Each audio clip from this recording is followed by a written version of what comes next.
Muito bem, estamos de volta com o programa Em Pauta aqui pela sua TV Canção Nova, conversando sobre o ano eleitoral. Como disse o Frei Moser, o tema do programa é olho vivo, não é, nos candidatos e as suas propostas referente às eleições municipais deste ano, porque estaremos aí elegendo homens e mulheres que vão estar à frente do poder municipal e, claro, nas câmaras de vereadores em todo o nosso Brasil. Portanto, é uma página muito importante que vai ser virada e, para isso, temos que tomar todo o cuidado para, a partir do que nós chamamos aqui de ficha limpa, de fato, começarmos a construir um Brasil novo, não é verdade? Novo em todos os aspectos. Bom, aqui como no segundo bloco a gente sempre aproveita a oportunidade para indicar alguma literatura referente ao tema, então hoje nós temos aqui este livro da Hermínia Maricato, O Impasse da Política Urbana no Brasil. O Impasse da Política Urbana no Brasil, está aí pela editora Voz. Você pode adquirir esse livro, porque realmente é um estudo bastante interessante que a Hermínia fez aqui. Não é isso, Frei Moser? Isso mesmo, a partir da questão, não é, que ela coloca aqui a política urbana, na realidade é mais do que urbano. Quer dizer, pega a política no seu todo, focando a partir do urbano. Perfeito. E aqui, a geografia do voto nas eleições presidenciais do Brasil, de 1989 a 2006. É uma parceria da editora PUC-Rio e a editora Voz está aí para você. Inclusive aqui na contracapa se colocou exatamente nesses termos. Nesse trabalho pretende-se realizar uma análise dos padrões de comportamento eleitoral, através do mapeamento sistemático dos resultados das 5 últimas eleições presidenciais, levando-se em consideração o país em seu conjunto. Além das variáveis eleitorais, foi mapeado um conjunto de indicadores demográficos e socioeconômicos baseados nos dados do Censo Demográfico de 2000 do IBGE, com a finalidade de ajudar a explicar o comportamento, e aqui é que está, o comportamento dos eleitores nas diferentes regiões brasileiras. Aliás, sobre o comportamento dos eleitores, nós ainda vamos conversar um pouco mais no programa desta noite. A geografia do voto nas eleições presidenciais do Brasil, 89 a 2006. Sim, Frei? Sim, Padre Hamilton, a gente espera que nesse ano, até as eleições, se formem muitos grupos de estudo, não para discutir candidato tal, mas como nos posicionar para uma verdadeira revolução pacífica dentro do Brasil, em termos administrativos, não só eleitorais, mas eu diria no todo. Muito bem, esse livro, ele é um livro fundamental para conhecer a realidade do Brasil, se posicionar melhor, ou seja, uma base de estudo. E eu acho que vale a pena realmente ler. Tá certo. Olha, você pode participar do nosso programa sempre interagindo conosco através do nosso Twitter, né? @PE_Hamilton, @EmPautaCN. Claro, você também pode mandar um e-mail para a gente, o nosso e-mail não é empauta@cancional.com, onde você pode sugerir um tema, também colocar a sua questão.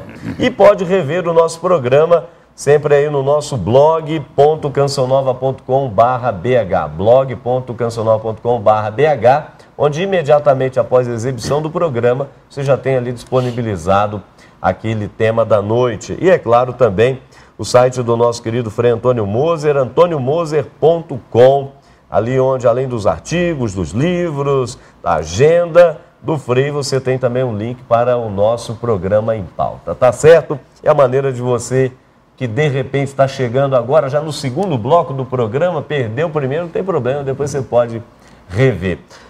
Antes de continuarmos aqui, eu queria pedir a opinião, mais do que a opinião, a observação do doutor Edson, aquele ponto que eu chamei a atenção no primeiro bloco, doutor Edson, em relação ao chamado efeito Dilma. Eu queria saber o parecer do senhor e do Frei nesse sentido, porque realmente as candidaturas femininas em 2012 tendem a ser muito maiores do que em anos anteriores. Pelo menos aí 48 mulheres já estão no páreo, segundo os números mais recentes, isso vai alternando, claro, mas pelo menos 48 já estão no páreo na corrida pelo comando de 22 das 26 capitais do país. Nem estou falando de prefeituras menores, mas das capitais do país. E esse número deve superar, com certeza, as eleições de 2008. O que o senhor diria desse efeito Dilma? Olha, realmente nós esperamos que ocorra realmente um acréscimo, né, de candidaturas e até mesmo de mulheres eleitas. A figura da presidente da República, ela inspira realmente outras mulheres a tomarem o seu lugar na vida política do país. Nós temos essa particularidade interessante, claro que resultado, né, de uma história eleitoral, que é de nós termos mais de 50% de eleitoras, né? As mulheres são maioria no cadastro geral de eleitores no Brasil, mas são minoria, né, expressiva nos mandatos efetivos, né? E nós temos na própria legislação eleitoral uma disposição que determina que os partidos políticos tenham que lançar pelo menos 30% de candidaturas de mulheres, exatamente como forma de incentivar, de trazer as mulheres para as disputas eleitorais. E ano após ano nós percebemos uma dificuldade muito grande dos partidos de cumprir essa determinação legal. E houve até uma modificação recente, porque antes a lei dizia que os partidos tinham que reservar pelo menos 30%. E agora a lei diz que os partidos têm que efetivamente apresentar 30% de candidatura. Meio que realmente determinando que as mulheres venham para a discussão, né? A lei está determinando e a presidente da República certamente vai inspirar as mulheres a tomarem assento, né, nas campanhas eleitorais e irem para os parlamentos e para as prefeituras. Sim, Frei. Olha, eu não gostaria de canonizar todas as mulheres. Claro. Né? Existem muitas santas, etc. Não significa que todas vão trazer uma nova perspectiva para a nossa política. Agora, nós também não podemos demonizar todos os homens. Não é? Embora tenha havido assim uma boa pleiade, não é? Que realmente se portaram de uma maneira inadequada, indigna, não é? Da sua função. Mas certamente essa maior participação da mulher, ela nos dá esperança e uma outra concepção de vida, mais numa linha, eu diria, de sensibilidade para com real, não assim teórica, sensibilidade real para as grandes necessidades, por exemplo, no campo da saúde. Que miséria, para tudo quanto é lado. Não venham com história que o Brasil está bem. Está bem sob alguns aspectos, melhorou, graças a Deus, mas outros não.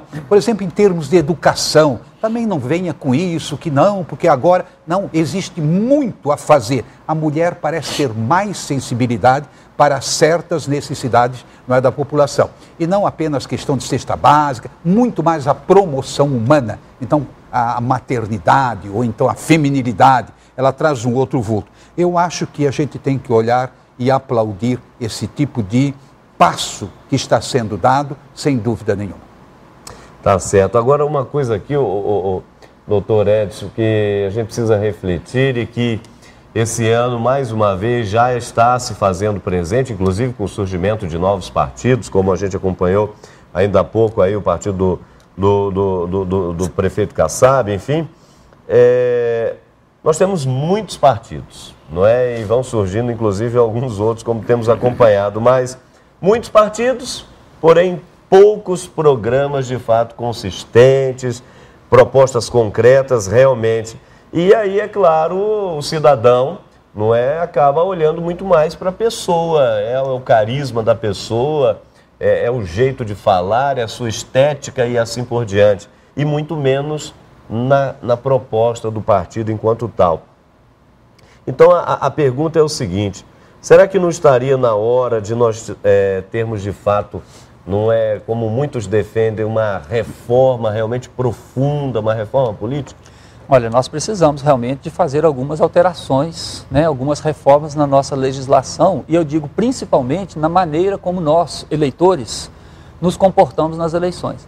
Você lembrou aí uma questão muito importante, que é a tomada de decisão pelo eleitor a partir da figura do candidato, a partir da imagem que ele eventualmente nos transmite, da simpatia, né? enfim, ou em gratidão a um favor pessoal que ele fez para aquela pessoa. E nós sabemos que essa não é a maneira ideal de se escolher. No interior, né? isso acontece? Interior acontece muito, principalmente demais. Nessas eleições de vereadores, é muito comum o eleitor votar porque aquele candidato lhe fez um favor pessoal, Exato. lhe socorreu num momento de aflição. Ninguém está dizendo aqui para as pessoas serem ingratas, Claro, mas não é com o voto que se paga esse favor, né? O voto ele tem que ser pensado dentro do interesse de toda a coletividade. Quem é que tem propostas efetivas, propostas razoáveis e possíveis, né? Porque há algumas propostas que são absolutamente impossíveis, né? E por conta disso já devem ser logo afastadas. Mas quem são aqueles candidatos que têm propostas efetivas, né? Porque as nossas eleições elas têm sido realizadas assim. Por que vai votar no fulano? É porque ele é simpático, porque ele fez, gente porque boa, ele aconteceu, gente né? boa, Tá tá sempre por aí, ajuda me cumprimenta a gente, todo dia na rua, exato. né? E não é dessa maneira, porque depois, quando ele vai assumir o poder, seja no executivo, no legislativo, essa simpatia, isso não vai resolver nada, né? Nós vamos ter lá a necessidade de gente com ideias, com projetos, que tenham realmente a possibilidade de modificar o dia a dia das pessoas, né? Como o Frei Moser disse, e a escola, e a saúde, né? O que esse candidato vai fazer, qual a proposta efetiva que ele tem para melhorar o quadro da saúde, que hoje é melhor do que há 10, 15 anos atrás, mas ainda está muito longe muito aquém daquilo que é o necessário, o mínimo necessário para a vida com dignidade, né, da população. Tá certo. Falando no eleitor, vamos ver o que os nossos eleitores aí, como eles se posicionam, né? E nós perguntamos, você acha que o brasileiro, ele é ativo na política, nas questões políticas, como, por exemplo, a eleição desse ano? Vamos ver o que as pessoas responderam nas ruas. São fatos. Você não vê pessoal ativo. Se pra você ter uma ideia, foram 45 mil pessoas xingar o Ronaldinho Gaúcho no jogo do Flamengo com o Grêmio. E a passeata contra a corrupção teve 20 mil pessoas. Pronto, resolvido. O brasileiro é extremamente ignorante. Por isso que está essa cambada de bandido que tem aí. Por isso o povo brasileiro não participa. Por isso. Participa, ninguém quer saber de nada. Deixa rolar. Olha isso aqui, por exemplo. Olha o tempo que isso aqui está parado, olha o prejuízo que todo mundo tomou aí. Ninguém liga. Ninguém fala nada, ninguém reclama. Porque tem gente que não se importa com a política, com o futuro brasileiro, mas alguns sim. Olha, sinceramente, eu acho que não, né? Pelos políticos que nós temos. Olha, eu acho pela falta de informação, né? Porque ninguém busca se inteirar na política, né? Só procuram favores, então acho por isso. Eu creio que sim, né? Porque questiona muito, tem decisão de que o cara é bom, não é bom, creio que sim. Olha, Frei Moser, tem essa questão, o brasileiro é muito pacífico e tal, até em contraponto quando olhamos para o Oriente, esse país hoje, a chamada Primavera Árabe, ou coisa do tipo, onde se fazem levantes, se derrubam ditadores, e o povo que já está cansado desse tipo de coisa e quer ser sujeito e não só objeto até então, mas o brasileiro é muito pacífico, é muito tranquilo. O rapaz dizia ali há pouco na entrevista, não é? Olha aí essa praça aí. Era para ter tomado uma atitude, mas ninguém faz nada, ninguém pergunta nada, ou deixa para o outro fazer, eu fico aqui na minha, na encolha. Quer dizer, isso precisa mudar. Essa postura do eleitor ainda é passível de mudança também, né, Frei? Eu veria dois aspectos. Primeiro, não é verdade que nós somos um povo pacífico. Basta olhar a nossa história que fez correr muito sangue. Já começa por aí. É um pouco um certo mito que se criou, não é? A partir talvez mais dos indígenas, talvez mais dos negros, dentro do contexto da escravatura e assim por diante, mas de fato não somos tão pacíficos, a violência é muito grande. Basta observar o trânsito e aí você já tira uma conclusão. Agora, o que realmente me parece, com toda honestidade, que é um grande mal, é o pacifismo. Seja, não, tanto faz isso aí. E nesse sentido, nós precisamos de uma primavera sem quebra-quebra, sem essa violência, sem mortes, claro, mas eu diria pressão, ir à praça, como, aliás, está acontecendo em alguns países da Europa. Não, o pessoal não vai para fazer, digamos assim, quebra-quebra. Por exemplo, em Londres, no ano passado, não é? Uma grande passeada, milhões de pessoas, mas pressionando, né? Sim, Na Grécia quebrou um pouco, né? Foi um pouco longe demais. Mas eu digo uma pressão, sobretudo com os meios de comunicação, com as redes sociais. Você tem que criar uma imagem de um povo que sabe o que quer e que não aceita qualquer coisa. Então, isso me parece fundamental. Eu vou traduzir em outros termos para todo mundo entender. Um dos pecados maiores que eu vejo na nossa sociedade é exatamente o pacifismo, passividade, nem está aí. E, sobretudo, eu votei. Não, isso não interessa. Eu quero saber como é que você segue aquele candidato que você ajudou a eleger. E isso tem que haver um acompanhamento cuidadoso e cobrança. Não estou satisfeito com a sua atitude. Não é? Claro que nem todo mundo vai estar satisfeito com todos, mas é fundamental a vigilância após o voto. Voto consciente e vigilância constante. Tá certo. Olha, nós vamos para mais um intervalo. Você não sai daí, pois é, o tempo passa rápido demais. Quando o tema é bom, é interessante, é importante, não é? Mais um rápido intervalo, então, e já estaremos de volta para o nosso terceiro e último bloco. Não saia daí.